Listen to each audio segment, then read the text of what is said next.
Bom dia, igreja. Bom dia. Graça e paz, nosso Senhor Jesus, amém?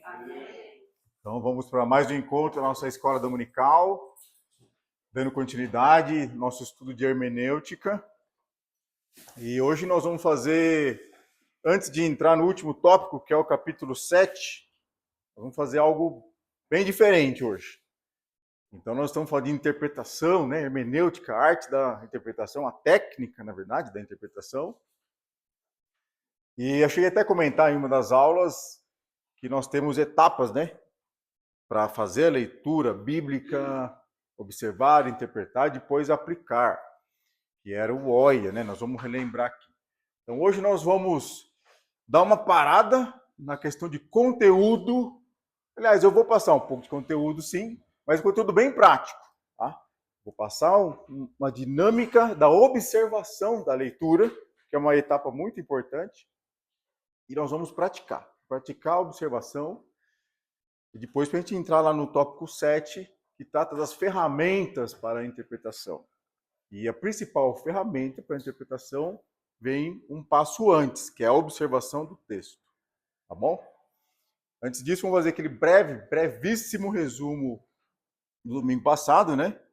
Que o Lucas trouxe para a gente o que considerar para a interpretação, né?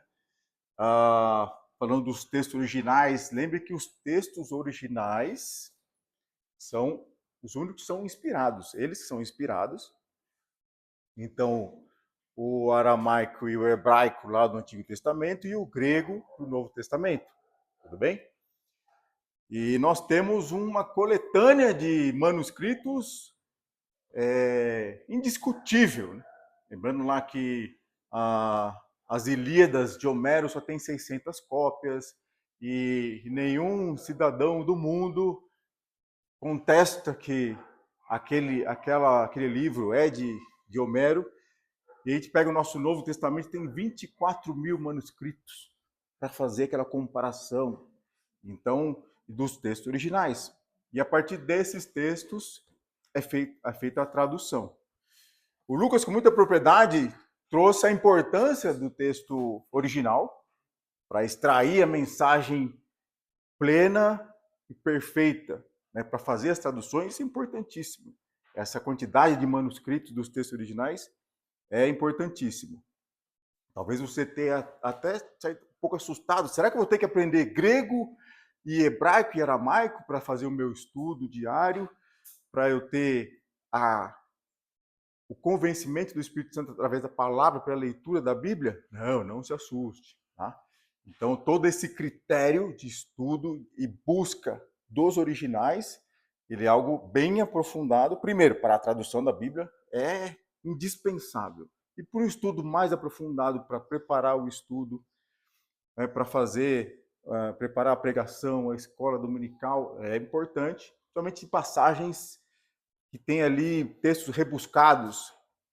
Falando um pouco de tradução, nós temos dois grupos principais de tradução.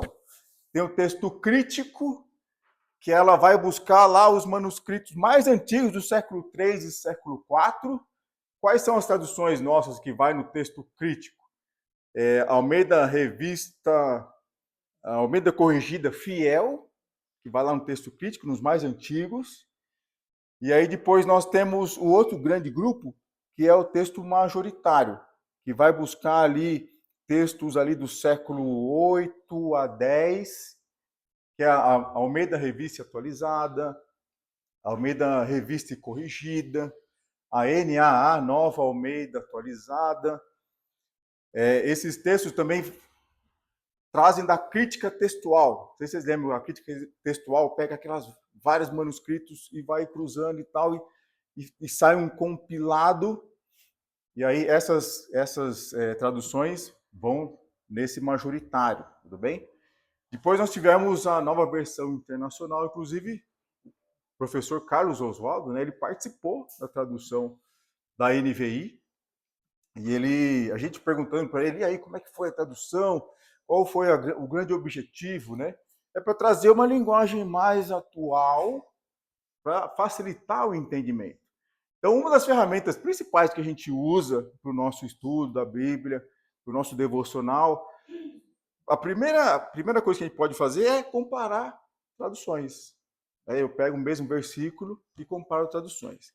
Quer ver? Dá uma olhada lá. Abre em Jó.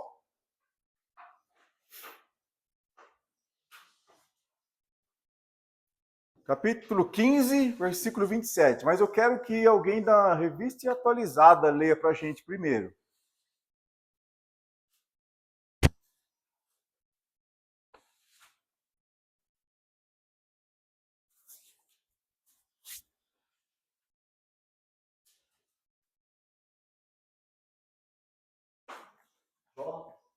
Jó 15, 27.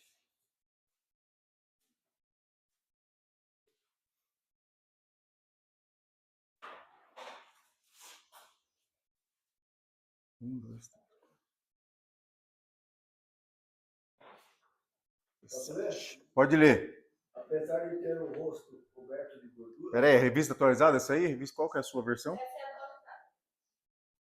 É? Certeza?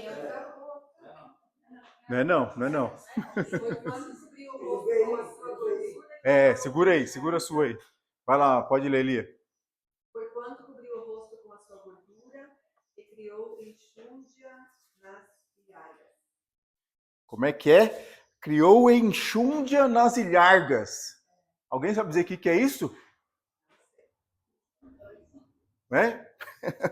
Vamos lá então, NVI. É a sua NVI? Pode ler aí. 15 e 27. Apesar de ter o rosto coberto de gordura e a cintura estufada de carne. Cintura estufada de carne. É isso que é enxúndia nas ilhargas.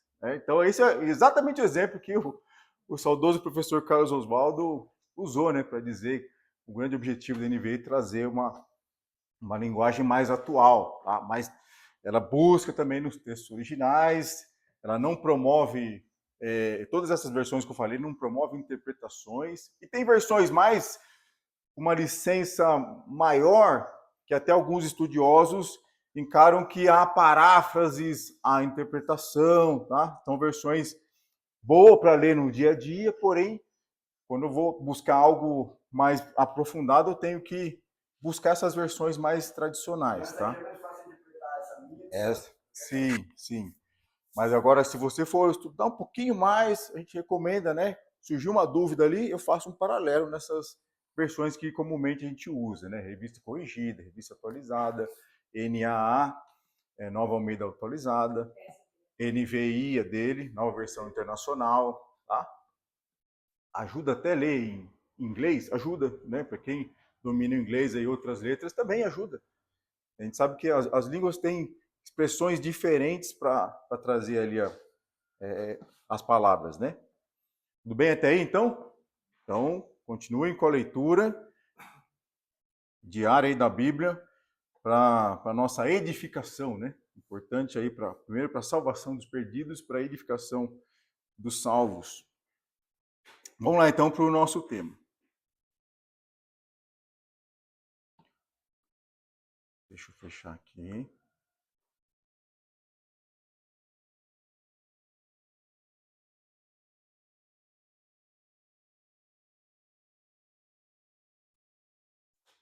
E começar a projetar.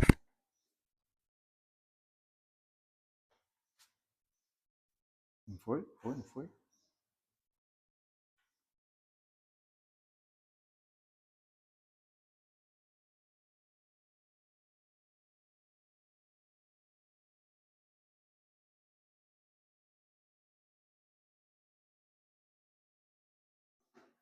Será que ele entrou no modo descanso aí, Lucas? Será? Clique em projeção. Dá OK.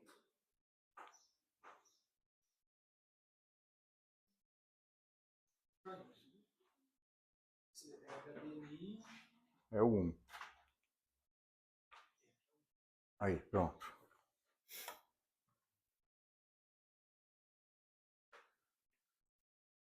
Então, estamos dentro da hermenêutica, só que hoje nós vamos falar sobre ferramentas, né? E fazer uma introdução para o capítulo 7, que são os métodos de estudo bíblico.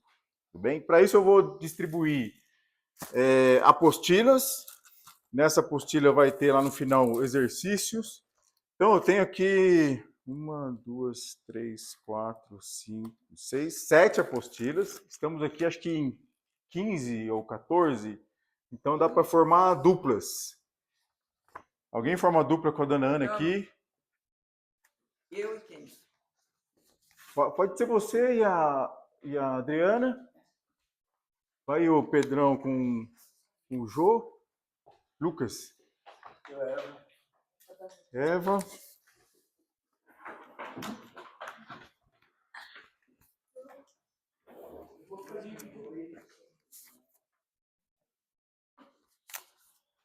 Ó, faltou. Talvez tenha que fazer trios, tá? Faz, junta com alguém aqui, ó. Deixa eu vir com os meninos, então.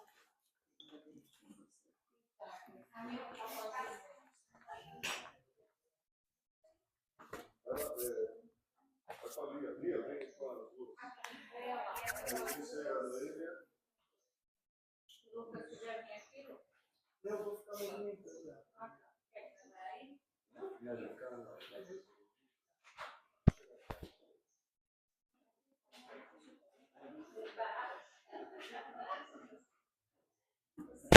Vamos lá, então?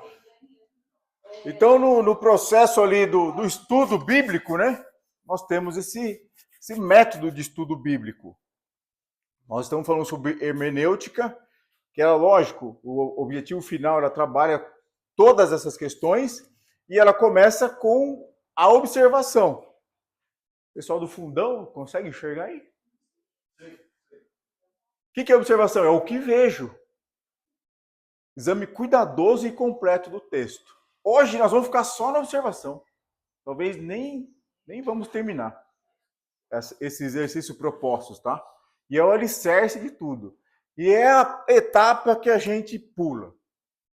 Isso quando a gente não pula também a interpretação e vai direto para a aplicação. A interpretação é discernir o significado do texto, mas antes eu tenho que observar, e aí toda aquela contextualização de local, tempo, o que está acontecendo, quem está falando com quem, tudo isso a gente verifica na observação, tá? Aí eu passo para discernir o significado do texto, aí todo aquele cabedal de informações que eu levantei na informação vai me ajudar a discernir o significado, e aí eu interpretei, sei tudo sobre aquele texto e não faço nada com ele. Não adianta nada, porque quando eu não aplico, eu não vou para a fase da aplicação, não coloco em prática, que é o alvo final do estudo, é aprender e colocar em prática. Se eu não fizer isso, sem aplicação, a tarefa está inacabada. Então eu fiquei só mais um conceitual, um estudioso ali, mas não coloquei na prática, tá? Outras recomendações no método de estudo bíblico é essa etapa aqui, ó. Essas são essas fases. Primeiro eu começo com um todo. Eu leio o livro todo. Sei, poxa, vou ter que ler Salmos inteiro para. Calma, vamos lá. É a questão da contextualização, né? Eu parto de um todo, do panorama, leio o livro. Depois eu vou analisar as partes, aquela passagem, aquele versículo, são os parágrafos, tá? Eu falei versículo, não, mas parágrafos, guarde aí. Nem sempre um versículo é um parágrafo, e um parágrafo pode ter vários versículos, ok? E aí, depois eu vou para o todo de novo. Depois que eu analisei o todo, analisei partes por partes, analisei todas as partes do todo, eu consigo fazer uma síntese, que é aquele resumo, que é aquele conhecido tema do livro. Qual é o tema desse livro, né? Eu só consigo dizer qual é o tema do livro depois que eu fiz essa análise passo a passo aqui. Tudo bem? Tranquilos? Todo mundo junto? Então aqui nós vamos partir agora para os exemplos. Vou fazer um exemplo em cima do texto de Atos, capítulo 6. Foi interessante que o pastor Marcelo, alguns domingos atrás, trabalhou, né? Então deve estar fresco na mente aí todo mundo. E a gente vai mostrar como que isso é feito, a fase da observação, e a gente vai fazer um exercício com um outro trecho, tá bom? Então, primeiro, a gente escolhe um parágrafo do livro. Fiz aquela leitura geral, né? E aí alguém pode perguntar, por que eu não começo com um versículo? Porque esse conceito é importante, ó. O parágrafo é a unidade do pensamento e não um versículo. Essa observaçãozinha azul aí, ó. O versículo, às vezes, cumpre um parágrafo. Encaixa legalzinho. Mas muitas vezes não é, tá? A gente vai ver isso na prática. E aí a observação. Identifique os limites do parágrafo. Então, o primeiro passo, tem que enxergar a linha do pensamento, identificar a linha do parágrafo. Nós vamos fazer isso na prática, tá? De novo aqui aquela observação. O parágrafo é um bloco de pensamento. A gente enxerga ali a linha de raciocínio. Depois o que eu faço? Eu leio o parágrafo várias vezes. Recomenda-se dezenas de vezes, pelo menos uma dezena. Eu leio. Espírito de oração e com o assunto central do livro em mente. Lembra que eu fiz aquela leitura panorâmica? Aí eu vou naquele parágrafo e leio o espírito de oração. A leitura não pode ser substituída por nada, não tem como, tá? Depois, note o que vem antes do parágrafo e o que vem depois dele e escreva a relação entre os parágrafos, ok? Nenhum escrito da Bíblia está sozinho ou fora de uma linha de raciocínio, ok?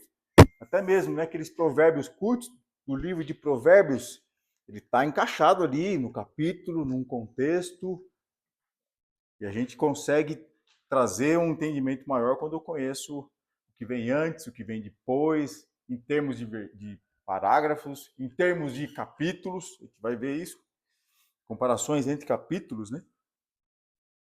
E as perguntas que vêm aqui, às vezes difícil responder, é como aquilo que vem antes do parágrafo prepara para estudá-lo? E como aquilo que vem depois do parágrafo dá sequência natural, né, ao texto, aí, a linha de raciocínio. Então, e tem 3, note o que vem antes e o que vem depois. E a partir desse momento, então, a gente vai enxergar isso lá em Atos 6, do 1 ao 7. Quando a gente vai para o texto, então pode abrir Atos aí, capítulo 6, né, que a gente vai dar uma olhadinha aí e já colocar em prática.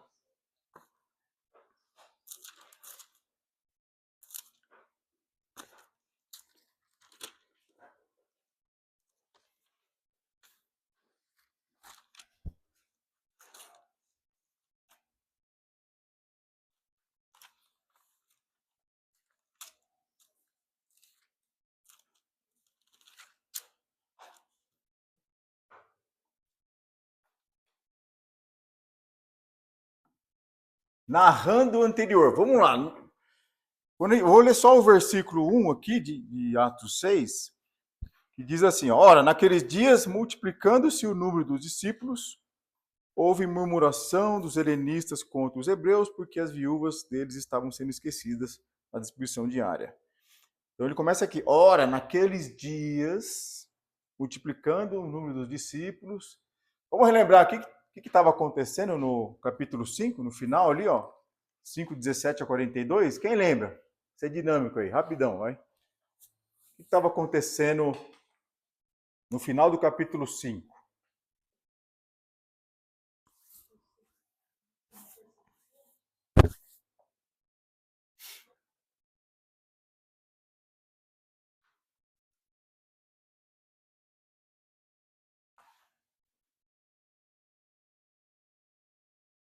Ninguém arrisca aí?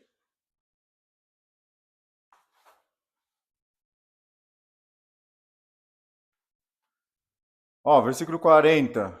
Chamando os apóstolos, açoitaram e ordenando-lhes que não falassem em nome de Jesus, os soltaram e eles se retiraram do sinédrio, regozijando-se por terem sido considerados dignos de sofrer afrontas por este nome. E todos os dias no templo e de casa em casa não cessavam de ensinar e de pregar Jesus Cristo. E a igreja estava multiplicando. Então, a primeira perseguição ali, né?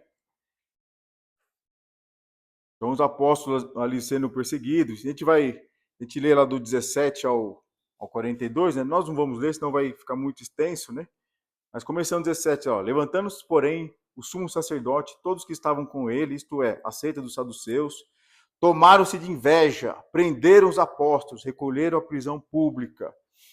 Mas de noite um anjo do Senhor abriu as portas do cárcere e, conduzindo-os para fora, lhes disse: Ide, e apresentando-vos no templo, dizei ao povo todas as palavras desta vida. Então Deus liberta e eles continuam a pregar. Tendo ouvido isso, logo ao romper do dia, entraram no templo e ensinavam.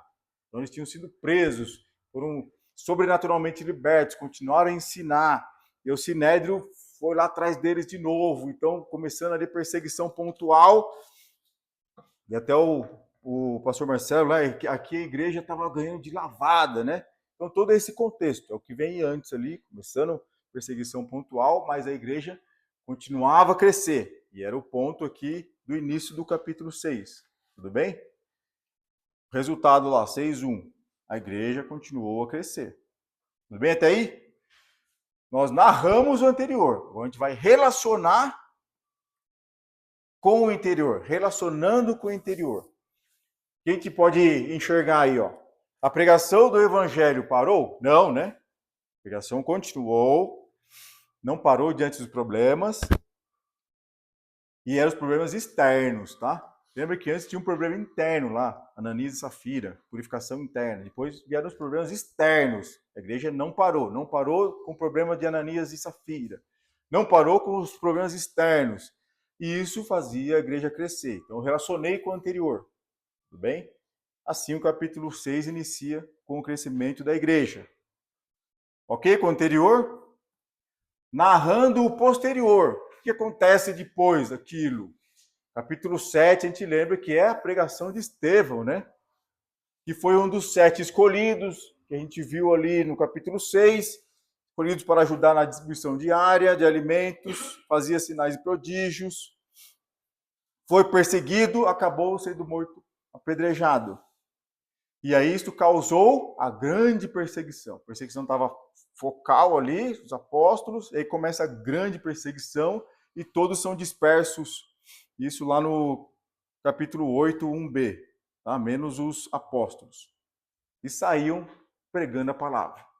Então a gente encaixou no meio ali o texto que a gente vai ler, analisando o anterior, analisando o posterior. E qual a relação do posterior com o texto do capítulo 6? Embora a perseguição tenha continuado, ela não fez parar a pregação do evangelho, né? Então, os dispersos saíam pregando. O que havia acontecido quando houve o problema interno na igreja, deu uma parada ali, né? A gente vai ver isso. Que as viúvas não estavam, as viúvas helenistas não estavam sendo esquecidas na distribuição diária. Isso deu uma parada ali, uma coisa, precisamos resolver, tal. É resolvido, e o posterior, a grande perseguição, não fez com que a palavra fosse cessada de ser pregada, né? Tudo bem? Relacionamos com o posterior. Aí, observações gerais sobre o texto. Elas são fundamentais para a compreensão do texto, pois deslizes podem causar uma má interpretação. 2 exemplos clássicos aqui de má interpretação. Pode abrir lá em Mateus 6:33. A gente já usa esse exemplo em algumas ocasiões, né? Quem lê pra gente aí? Lê, Adriana, pra gente, por favor.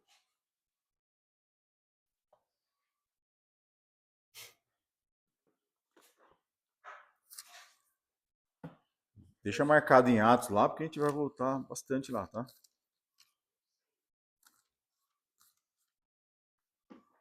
Mateus 6:33.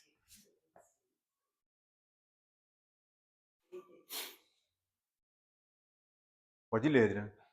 Mas, pois, em primeiro lugar, o seu reino e a sua justiça, e todas essas coisas vos serão acrescentadas. Lembra qual que era o erro comum?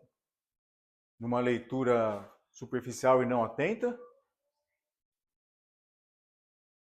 Como que a gente geralmente escuta, né? Buscai primeiramente o reino de Deus e a sua justiça, e todas as coisas vos serão acrescentadas. Não é isso que a gente escuta? É, todas as coisas. Então, se eu buscar o reino de Deus e a sua justiça, eu vou ter todas as outras coisas. É isso que o texto está falando? Não.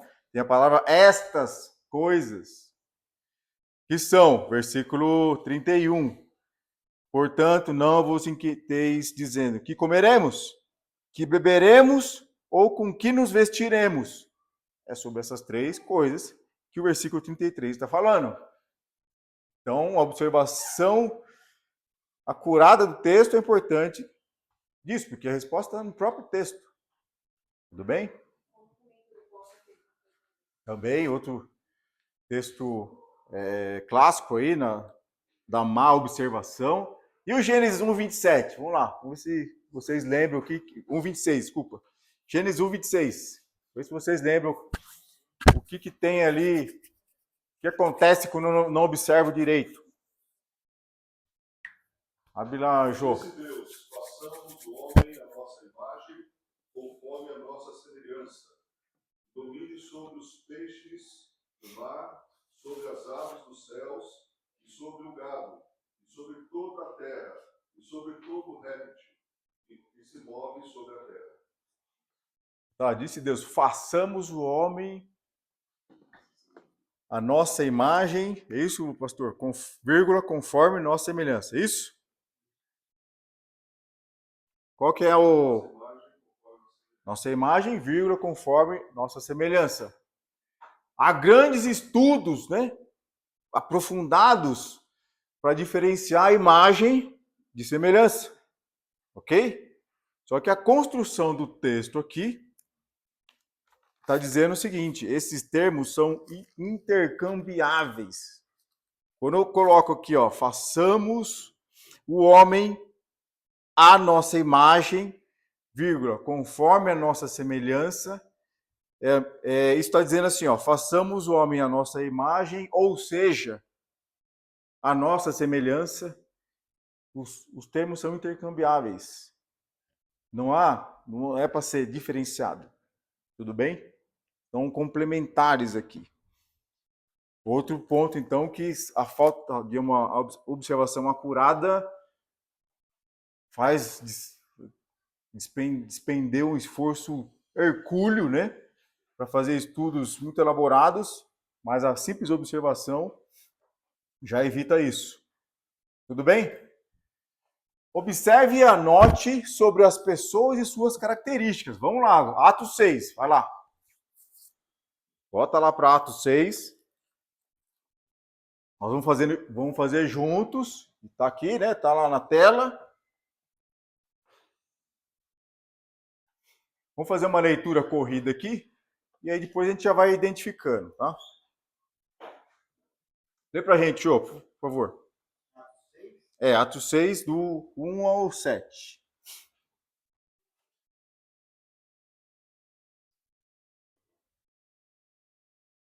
Ora, naqueles dias, multiplicando-se o número de seus discípulos, houve murmuração dos helenistas contra os hebreus, porque as viúvas deles estavam sendo esquecidas na distribuição diária. Então, os 12 convocaram a comunidade dos discípulos e disseram: não é razoável que nós abandonemos a palavra de Deus para servir as mesas? Mas, irmãos, escolheis entre vós 7 homens de boa reputação, cheios de espírito e de sabedoria, aos quais encarregaremos desse serviço. E quanto a nós, nos consagraremos à oração e ao ministério da palavra. O parecer agradou a toda a comunidade e elegeram Estevão, homem cheio de fé e Espírito Santo, Felipe, Prócoro, Nicanor, Timão, Parmenas e Nicolau, prosélito de Antioquia. Apresentaram-nos perante os apóstolos e esses, orando, lhes impuseram as mãos. descia a palavra de Deus em Jerusalém, se multiplicava o número dos discípulos também, muitíssimos sacerdotes obedeciam à fé.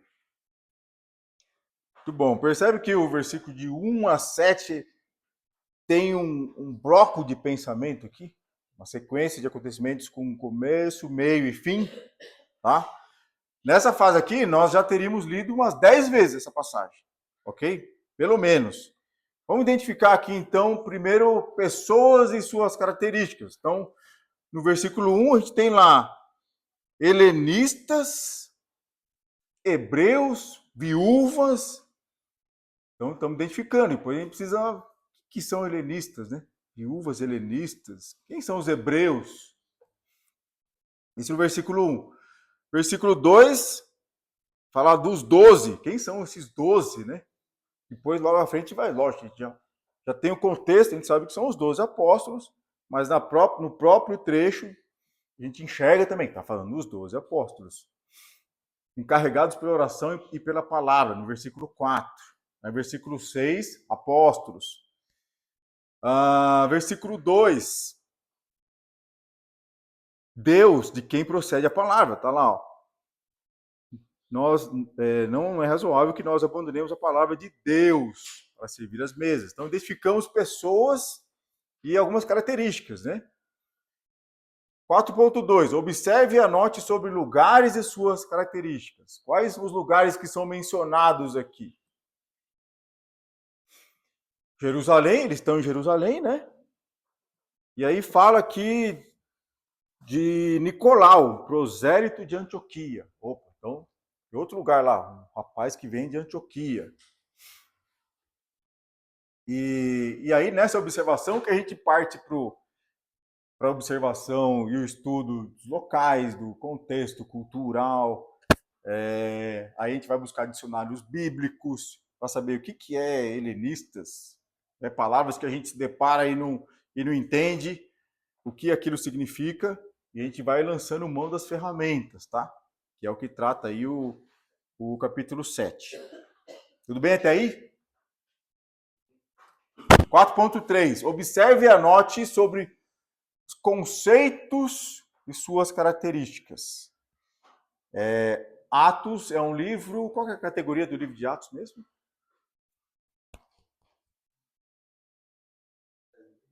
É uma carta? O livro de Atos é um livro histórico, o único livro histórico do Novo Testamento, ok? Histórico conta histórias, sequências de acontecimentos, de eventos. Quando eu identifico a característica do livro, isso me ajuda como observar e interpretar as passagens, tá? Conceitos são mais frequentes e relevantes em cartas, em epístolas, e os acontecimentos, sequência de acontecimentos, são mais importantes em narrativas. Tudo bem? Lógico que sempre tem exceção, né? Mas, de qualquer forma, essa etapa a gente sempre vai observar. Então, vamos lá. As palavras discípulos. Discípulos é um conceito? É um conceito. Helenistas. O que são helenistas? É um conceito. O que era distribuição diária? O que estava acontecendo? Boa reputação. Boa reputação do quê? Cheio do Espírito. Outro conceito. Cheio de sabedoria. Oração, fé. Tudo bem? Então eu fui anotando tudo isso. Preciso saber o que são esses conceitos aí. Próxima etapa. 4.4. Observe e anote sobre os acontecimentos e suas características. Falamos de conceito, mais importante em cartas, em epístolas, e agora acontecimentos, mais importantes em livros históricos, narrativas. O que aconteceu, né, nesse trecho que a gente leu lá? Versículo 1, o que estava acontecendo? Aumento dos discípulos. O que mais no versículo 1 estava acontecendo? Lê lá, Lucas. Murmuração dos helenistas. Murmuração dos helenistas. O que mais estava acontecendo no versículo 1? Olha lá, O Eudes. Viúvas esquecidas. Viúvas esquecidas. Versículo 2. Estava acontecendo lá, Eva? Convocação dos 12. Aí de 2 a 4, solução dos 12. Versículos 5 a 6. O que aconteceu? Eleição e apresentação dos 7 que iam servir as mesas ali, né, pela comunidade. Imposição das mãos sobre os 7, pelos 12. E crescimento dos discípulos, fechando o versículo 7. Então, esses foram os acontecimentos. Então, eu identifiquei várias coisas ali que aconteceram. Isso é muito importante numa narrativa.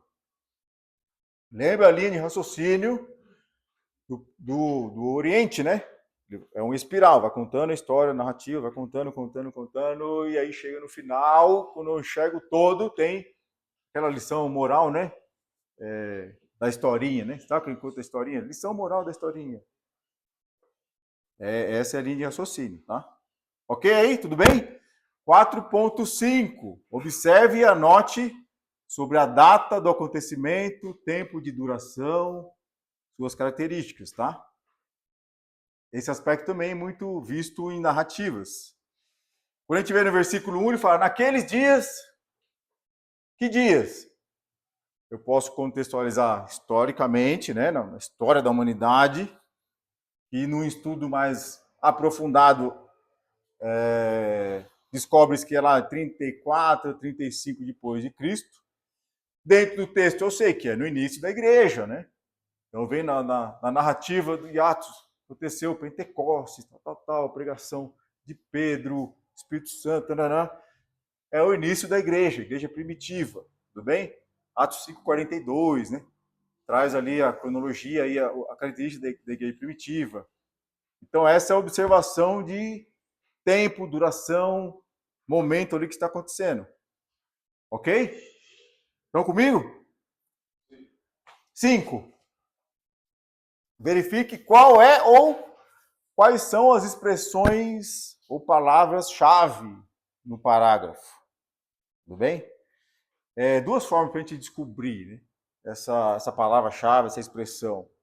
Ou o autor, ou o escritor, né? Lembrando que o autor é sempre o Espírito Santo. Ele escreve repetidamente, e pode ser até em formas de ideias equivalentes, tá? Ou é algo que é removido do texto, perde todo o sentido. Quando a gente vê lá Atos 6, de 1 a 7, a gente viu que era o crescimento da igreja e aquele crescimento estava acarretando um problema interno na distribuição dos alimentos para a viúva helenistas. Se eu tiro a questão do crescimento e esse problema da distribuição, a negligência na distribuição, perde o sentido, porque tudo que acontece é em torno desses dois pontos ali. A igreja cresceu e estava tendo problema na distribuição. E tá aí o pessoal reclama, murmura, aí os 12 falam, nós não podemos resolver isso, vamos eleger os 7. Aí elege os 7, a comunidade traz os 7, impõe as mãos, e aí Estevão e os companheiros vão resolver o problema de distribuição. Se a gente tira essas duas coisas, perde o sentido. Então eu enxerguei o que é chave ali na passagem. Crescimento da igreja e negligência na distribuição. Tudo bem?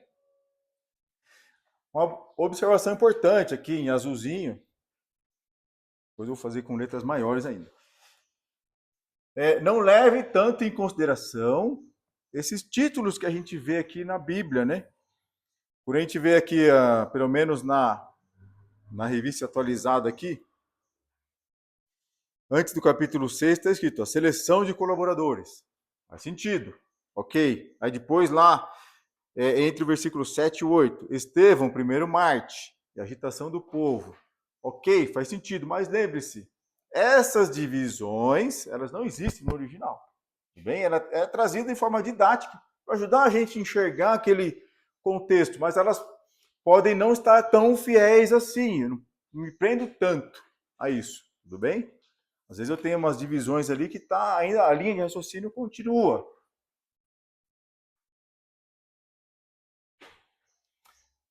A etapa 6, eu pulei, na apostila tem, Depois eu vou mandar, lógico, o PDF lá no grupo. Se acharem conveniente, a gente imprime mais, né? Eu tive que imprimir ontem, no sabadão, no shopping, é mais caro, né? A impressão ali, a cópia. Então eu imprimi só alguns para fazer em grupo, tá? Então, eu pulei a etapa 6, que é bem interessante também, tá? Que é a análise ali não da estrutura.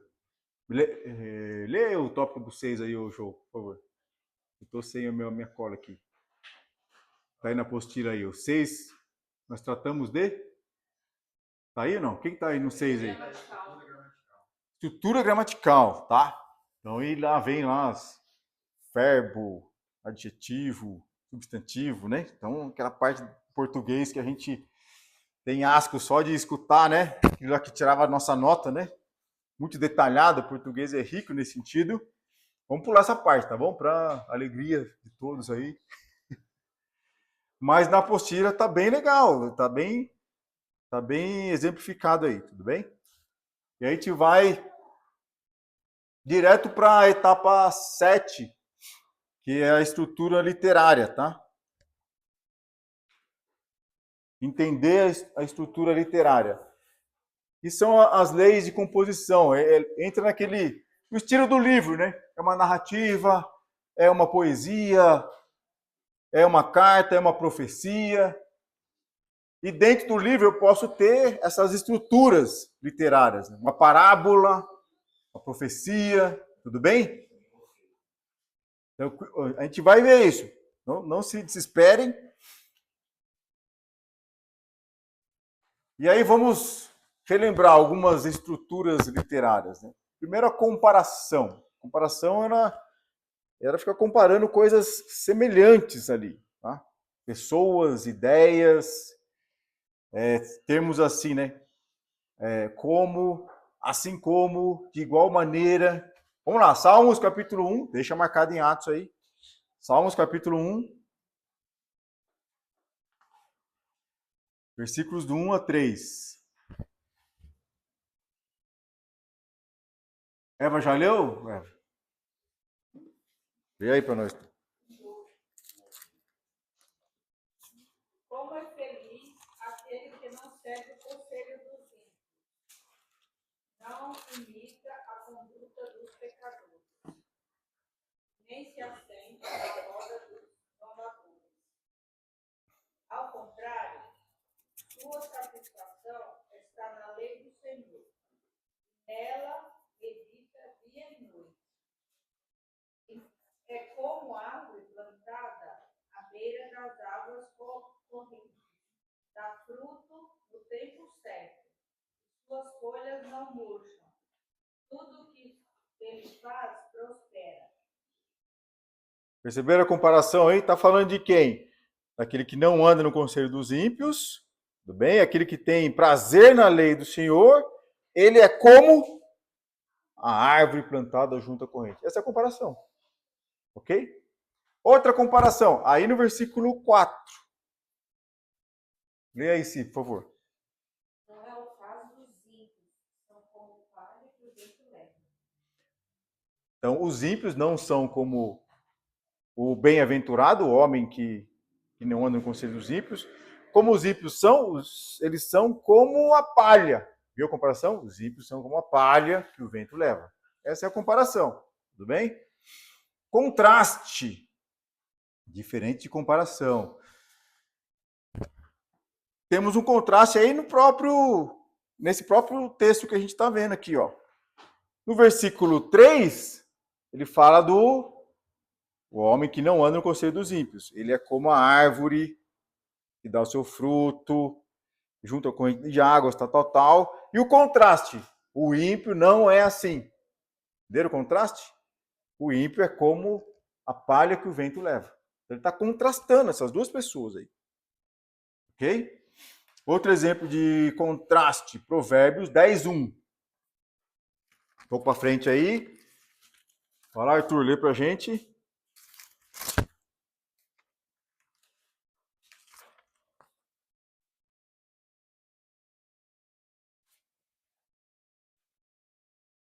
Provérbios de Salomão. O filho sábio alegra seu pai, mas o filho insensato é a tristeza de sua mãe. Quem são os contrastados aí? Filho sábio alegra o seu pai. Em contraste, o filho insensato é tristeza da sua mãe. Está contrastando dois tipos de filhos aí. Ok? Tudo bem até aí? Interessante. Capítulo 3 de João. O que acontece lá mesmo? Evangelho de João, capítulo 3. Conversa com Nicodemos. E no capítulo 4? Pelo menos o principal do 4 ali. Mulher samaritana. Eu não tinha me atentado para isso, mas tem um contraste ali também. Capítulo 3, nós temos um homem importante, principal ali, dentre o sinédrio, né? Com algumas dúvidas que não deveriam ter pelo seu estudo, dúvidas espirituais. Depois, no capítulo 4, temos uma mulher samaritana, simples ali, com um entendimento espiritual, né? Nós sabemos que uns dizem que tem que adorar lá, outros dizem que tem que adorar aqui. Onde devemos adorar, né? Ela sabe que o Messias está por vir, que falará de todas essas coisas. Ela já sabe tudo isso, né? Então, interessante, tem também um contraste ali desses dois tipos de pessoas. Outro exemplo de contraste clássico, e até eu lembro da pregação do Gabriel, né? Quando ele trouxe lá, quando ele fala do capítulo 38 de Gênesis, que fala de Judá e Tamar. Parece que é uma pausa ali, né? Parece que está um livro encaixado no meio da narrativa de Gênesis que não tem nada a ver. Para e começa a falar de Judá e Tamar. Aí no capítulo 39, fala de José e a esposa de Potifar. José está lá na casa de Potifar. Qual que é o contraste ali? A impureza sexual de Judá, né, que em dado momento toma Tamar por meretriz e coabita com ela. Contraste com o José, que se afasta do pecado ali, sai correndo de diante da esposa de Potifar e mostra a sua pureza sexual. E assim por diante, tá? Em 1 Samuel, capítulos 1 ao 3, a gente vê o contraste de Samuel, em contraste com a piedade de Samuel, né? Em contraste com o procedimento totalmente impiedoso, pecaminoso dos filhos de Eli. Então a gente vê esse contraste tanto em num versículo, em alguns versículos, e contraste em capítulos. É interessante enxergar isso, para a gente enxergar a ênfase, o que o autor, o escritor, o Espírito Santo quer dizer no final da história. Tudo bem? Outra estrutura literária, do geral para o específico. Então, o parágrafo começa uma declaração geral, depois explica, ou vice-versa. Tudo bem? Ou repetição. Eu não vou entrar no geral específico aqui, porque a leitura é bem longa, tá? Depois o outro, repetição. Usa os mesmos termos, frases ou ideias. Em 1 Coríntios, capítulo 13, qual que é a expressão que é repetida várias vezes? Você lembra lá, o que fala o capítulo 13 de 1 Coríntios? Famoso, né? O amor é isso, o amor é aquilo, né? E vai repetindo. Então a ênfase está na repetição dos termos. Em Hebreus 11, fala do quê? Da fé, né? Então, a fé, a certeza daquilo que se espera e a convicção de fatos que se não veem. E pela fé, e começa, né? A galeria da fé. Pela fé, Moisés, e os pais de Moisés, e pela fé, Abraão, e vai. Ok? Repetição. Causa e efeito. A progressão de uma causa para o efeito e vice-versa. Um efeito gera uma outra causa, que é o que a gente vê aqui nesse capítulo que a gente está estudando aqui, está pegando como exemplo, capítulo 6 de Atos. Tudo bem? E aí alguns exemplos aqui, Deuteronômio 28, Atos, mas o exemplo a gente vai pegar no próprio exercício que a gente está fazendo. E o quiasmo é uma estrutura mais difícil de enxergar, nós não vamos aprofundar, ela depende bastante tempo ali para a gente enxergar, Mas acho que o melhor exemplo aqui é o livro de Tito, né? A carta de Tito ali, ela é construída nessa estrutura, tá? Vamos ver então, ó. De Atos 6, 1 a 7, qual que é o estilo literário utilizado?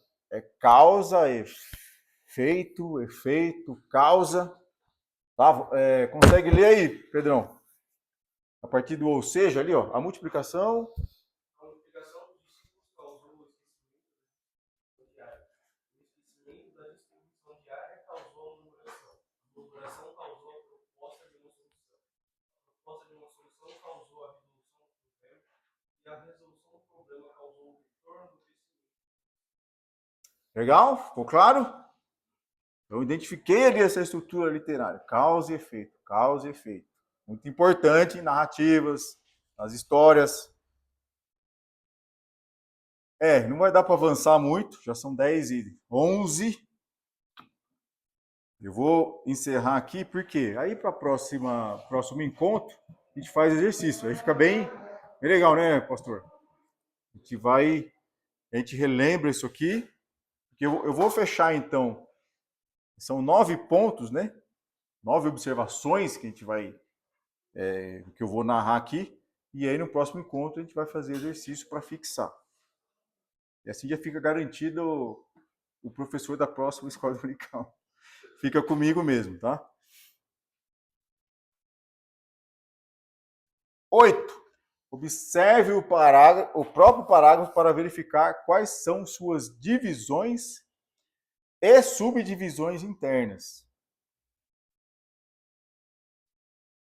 Essas divisões são unidades de pensamento menores dentro do parágrafo. Quando a gente enxerga lá Atos 6, do 1 ao 7, tem um paragrafão ali. Do 1 ao 7 é uma sequência de acontecimentos, mas que fecha uma linha de raciocínio, uma linha de pensamento. Com começo, meio e fim. Mas dentro desse trecho, ele tem várias divisões, né? Para enxergar melhor. Então, quais são as subdivisões que temos de Atos de 1 a 7? Versículo 1 fala sobre um problema que estava acontecendo na igreja, certo? O que era o problema? Eu estava esquecendo das viúvas helenistas. Versículo 2 a 4 refere-se à solução que foi dada diante do problema. Versículos 5 a 6 demonstram a reação dos irmãos diante da solução, que o parecer agradou a todos, lembra? E versículo 7 demonstra o retorno, o crescimento da igreja que não parou. Tem uma pausazinha ali, murmurações, tal. E aí versículo 7 fecha, então, esse grande parágrafão aí de 1 a 7. Então, enxergar essas subdivisões me ajuda a entender todo aquele trecho. Tudo bem? Então, fizemos 8 passos até agora, só pulamos 6, né? Que é um baita passo também. E o passo 9, fazer alguma outra observação que achar necessário. Depois, a gente leu dezenas de vezes e fez todas essas etapas da observação. E aí eu chego nesse final, eu acho que vou observar mais alguma coisinha aqui, porque não estou interpretando ainda, só estou observando. Tudo bem até aí? E depois disso a gente vai fazer exercícios de observação. Tá? E depois a gente vai partir para a parte de interpretação e falar das ferramentas. Na observação também eu já vou usando ferramentas. Eu vou usar dicionários bíblicos. Já ouviram falar da Bíblia com os números de Strong? Strong foi um cara que contou todas as palavras, identificou todas as palavras do original, tanto do hebraico, aramaico, grego, numerou todas elas, de forma que, e eu tenho esse aplicativo, vou mostrar para vocês, eu pesquiso uma palavra, ele me dá o número daquela palavra, e ele me dá onde ela aparece em toda a Escritura. Ela aparece também no Novo Testamento, se tem uma similar do Antigo Testamento, porque a língua é outra, né? Então, a ferramenta é muito importante no estudo da palavra em si, aprofundado ali na exegese ali da passagem da palavra. E faz uma busca, tá? Hoje o aplicativo que trata disso é o Logos. Antigamente chamava Libronix.